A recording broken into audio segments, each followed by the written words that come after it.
Tim Pitsus Kejaksaan Tinggi Sumatera Utara akhirnya menahan Mangindar Simbolon atau MS lantaran terlibat kasus dugaan tindak pidana korupsi pemberian izin pembukaan lahan, permukiman, dan pertanian pada kawasan hutan di Kabupaten Samosir.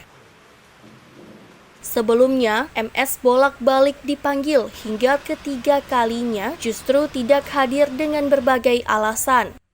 Tak ingin memperlambat proses hukum dan menghilangkan barang bukti, akhirnya tersangka MS ditahan setelah memenuhi panggilan penyidik.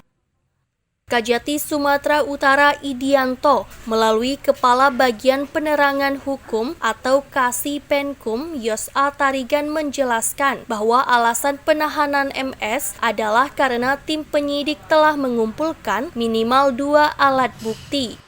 Selain itu, dalam kasus yang serupa, 3 terdakwa lainnya sudah divonis dan menjalani hukuman.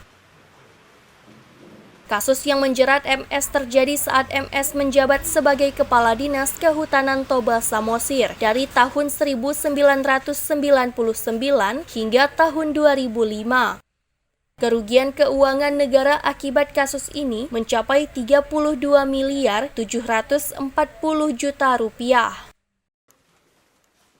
Dijelaskan Yos, dari keterangan saksi, baik keterangan ahli, surat dan alat bukti petunjuk MS diduga melakukan tindak pidana korupsi dan diancam pasal pemberantasan tindak pidana korupsi.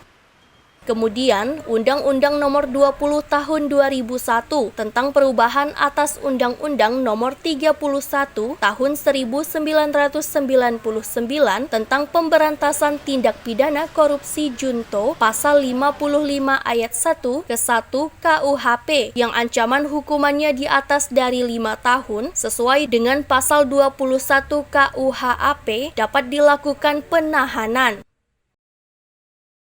Disebut Yos, tim Pitsus sebelumnya sudah mendatangi domisili tersangka, namun tidak berada di tempat dan bahkan kepada keluarga juga disampaikan untuk memenuhi panggilan Kejati Sumut. Setelah tersangka MS hadir di kantor Kejati Sumut pada Jumat tanggal 18 Agustus 2023, langsung diperiksa lebih lanjut, sembari ditahan dan diborgol sebelum digiring pengawal tahanan. Diketahui hasil audit BPKP Perwakilan Sumut terdapat kerugian keuangan negara sebesar 32 miliar 740 juta rupiah. Tersangka MS ditahan selama 20 hari ke depan terhitung tanggal 18 Agustus 2023 sampai dengan 6 September 2023 di Rumah Tahanan Negara Kelas 1 Tanjung Gusta, Medan. Dari Medan, Tony Hutagalung, Orbit Digital memberitakan.